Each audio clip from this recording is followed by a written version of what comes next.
Ladies and gentlemen, dear friends, why should a country like Greece, such a small economy, or even Cyprus, become the center of a European or even a world crisis? And are the solutions we've come up with sustainable? Or are we still in an emergency mode? And would you have given the Nobel Prize to Europe for how it has dealt with the crisis? When I attended my first European Council as Prime Minister, we were all shocked to discover the extent of Greece's deficit. Officially, the previous government had stated that it was 6%.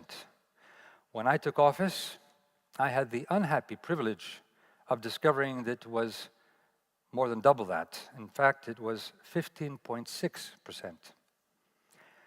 But despite the need to trim excesses and inefficiencies, this unsustainable debt was not the result of welfare profligacy, as many believe. This myth about the profligate socialist countries doesn't hold up to scrutiny. Spain, for example, was within the Maastricht boundaries, yet has been hit by the crisis. Paul Krugman has shown that there is no correlation between the size of the welfare state and the yields of the bonds. If there was, countries of this region would have lost access decades ago. The Brookings Institute makes a similar comparison.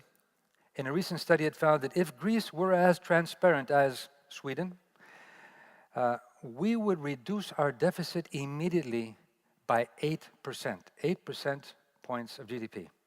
When there is a serious problem in one of your companies, your enterprises, I assume there are two approaches. One is to find the culprit, punish, scold, or even kick them out, him, her, or them. The other is to delve deeper into the problem. See if it has to do with monitoring, recruiting, marketing strategy, training, infrastructure, the company culture, the psychology, reorganize, invest, innovate, train. While there may be no absolute black and white as to where to place the blame, and I in Greece have been the first to acknowledge our responsibility, there is a clear choice in policy.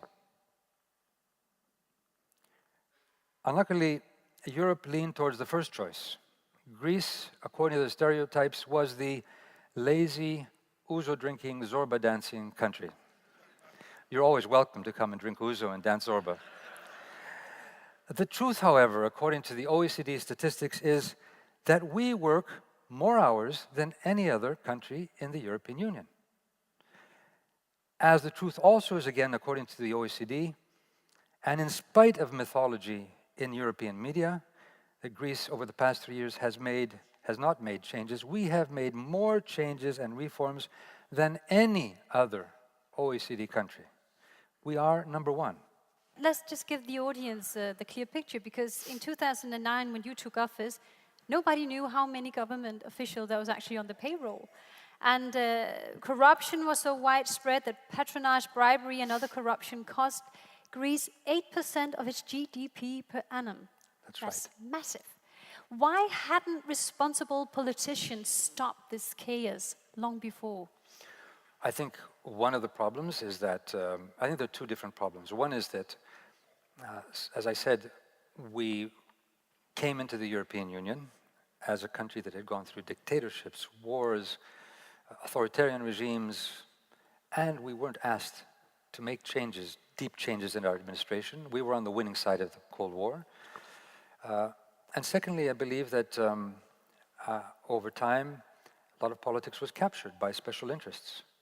The lobbies, money to government, money to politicians, money to parties. So this is something which also made people turn a blind eye to tax evasion and so on. And so we had to make major changes in the area of tax evasion. First year we confiscated 550 yachts. We used Google to see if people had swimming pools yeah. that they were taxed. We now have a tax on land. We opened up accounts. We made accounts transparent in the Greek banking system. We asked for cooperation with Switzerland. Of course, it's only one country, and we're in negotiations with Switzerland. We changed a number of laws. We had a special prosecutor for financial services for financial fraud and for tax evasion. And as a matter of fact, if somebody reads the papers today, these last few days, the Greek government is looking to build a new jail because there are too many tax evaders that are going to jail. Yes. So that is because of the laws we implemented, but it takes some time. How do you actually see the future of the Eurozone through a management eye? I think we're at crossroads, as I said. I always want to be optimistic, and we have been able to muddle through, and I think the markets have seen this, that despite our backs and forths and our wrong decisions at different times, whether it was the Deauville decision or whether it was how we dealt with the Cyprus problem, people feel that there is a future, and I think we will be facing, politicians and will be facing in Europe, major decisions which we have to make. Now, will they be after the German elections? Will they be later than that?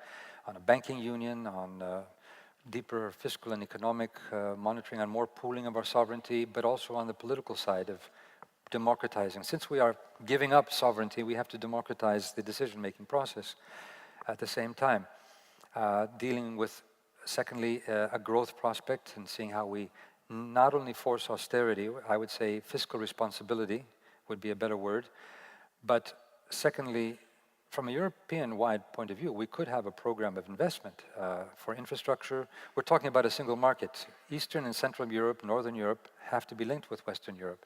Transportation, energy grids, green energy grids, broadband, training and research. This could be a major component of a future vision for Europe and of helping unemployment, but also making us more competitive vis-a-vis emerging markets.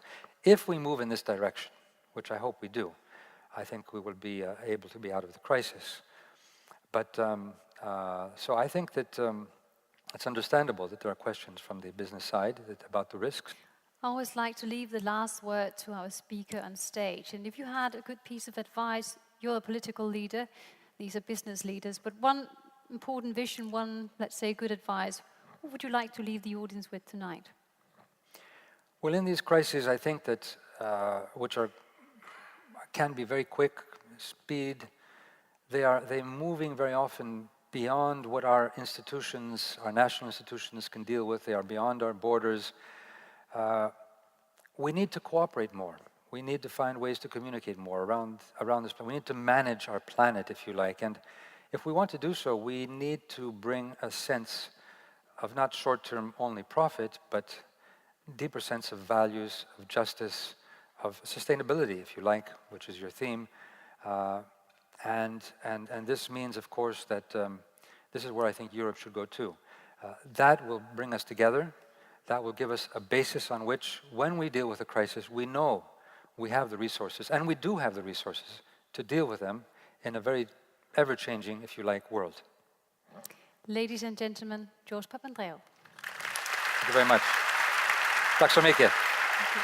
Tack, tack.